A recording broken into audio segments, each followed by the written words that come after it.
Have you ever wondered what the secret to massive success really is? What if I told you it wasn't about some huge, dramatic leap, but about tiny, almost invisible changes? Well, that is the core idea behind James Clear's absolute blockbuster of a book, Atomic Habits. So today, we're going to break down its revolutionary framework for using these 1% improvements to totally transform your life. The book kicks off with this, wow, gut punch of a sentence. And this isn't just for dramatic effect. This is the real-life event that forced the author James Clear to completely rethink everything he thought he knew about progress, about motivation, and really about human potential itself. Yeah, this injury was the catalyst. It wasn't just a physical setback. You could say it was the brutal, completely unexpected starting line for the powerful ideas that would eventually become atomic habits. And the aftermath was, it was just devastating. We're talking multiple skull fractures, 2 shattered eye sockets, a medically induced coma, even post-traumatic seizures. His rehab was long, it was painful, and then, to top it all off, he was cut from the varsity baseball team, the one thing that was his entire life. This was rock bottom. So how in the world did he recover from that? You'd think it would take some big, heroic effort, right?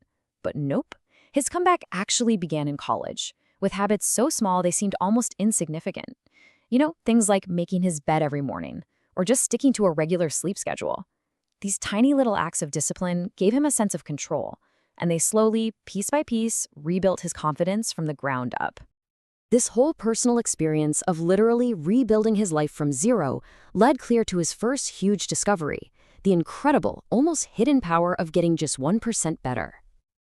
And look, this idea isn't just a nice theory, it has some absolutely stunning real-world results. Just take a look at the British cycling team. For nearly a century, they were basically a running joke in the world of professional cycling. Then, in 2003, they hired a new performance director, Dave Brailsford. His strategy? It was simple: the aggregation of marginal gains. They aimed to improve absolutely everything by just 1%.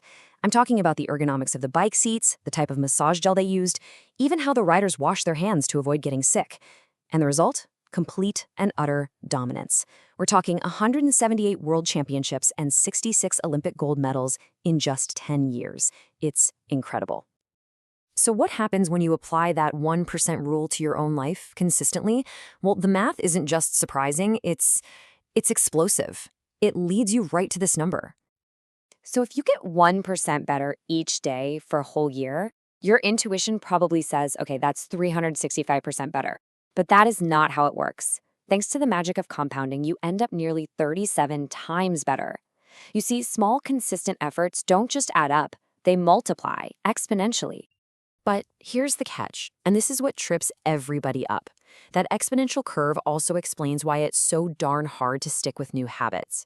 We fall into what Clear calls the valley of disappointment. We expect our progress to be a straight line, but in reality, the biggest outcomes are delayed. Think about it like an ice cube in a room that's slowly heating up. Nothing seems to be happening at 26 degrees, 27, 28, but then boom, at 32 degrees, it finally starts to melt. All of your effort was being stored, just waiting to hit that critical tipping point. Okay, so how do you push through that valley of disappointment when you feel like you're going absolutely nowhere? Well, the answer is a huge shift in how you think. You have to forget about your goals and start building systems instead. So what's the real difference here? Goals are all about the result, the finish line. Systems, on the other hand, are about the process, the stuff you do every single day. Here's the crazy part. Winners and losers often have the exact same goals. Every Olympian wants to win a gold medal, right? So the goal isn't the differentiator. What truly separates them is their commitment to a daily system. A good system basically puts your progress on autopilot. And that leads us to one of the most powerful, most quoted lines in the entire book. You do not rise to the level of your goals, you fall to the level of your systems. Your system is what's there to catch you when your motivation inevitably disappears. All right, so you need a system, but how do you build a system that's so strong it just becomes second nature? This brings us to the deepest, most profound insight in the whole book. For any change to be permanent, it has to become a part of your identity. So Clear says behavior change happens on 3 levels. On the outside, you have outcomes. That's what you get.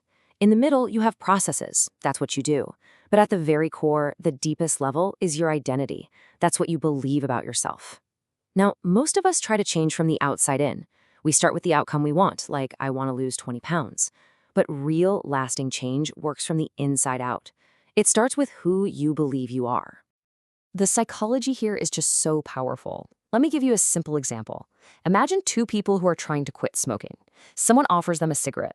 The first person says, "No thanks, I'm trying to quit." You see, they still see themselves as a smoker who is fighting an urge. The second person says, "No thanks, I'm not a smoker." Do you hear the difference? One is a temporary struggle. The other is a statement of fact. It's about who they are now. So this idea of changing your identity, it sounds kind of big, maybe a little intimidating, right? But how do you actually build a new identity from scratch? Well, the process is surprisingly simple.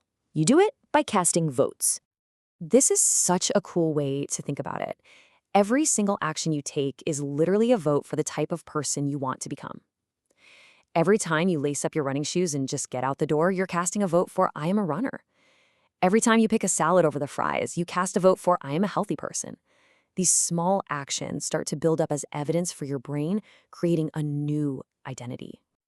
So really, the entire strategy just boils down to this simple two-step loop. Step 1, decide who you want to be. And not what you want to achieve, but the type of person you want to be. And step 2, prove it to yourself with small wins. Let your actions cast the votes day after day, accumulating evidence one tiny habit at a time. And that right there is the true power of atomic habits. It's not about one massive, earth-shattering change. It's about the compounding interest of all these tiny identity-based choices that just stack up day after day until you actually become the person you set out to be. Which really leaves just one question. Who are you casting your votes to be today?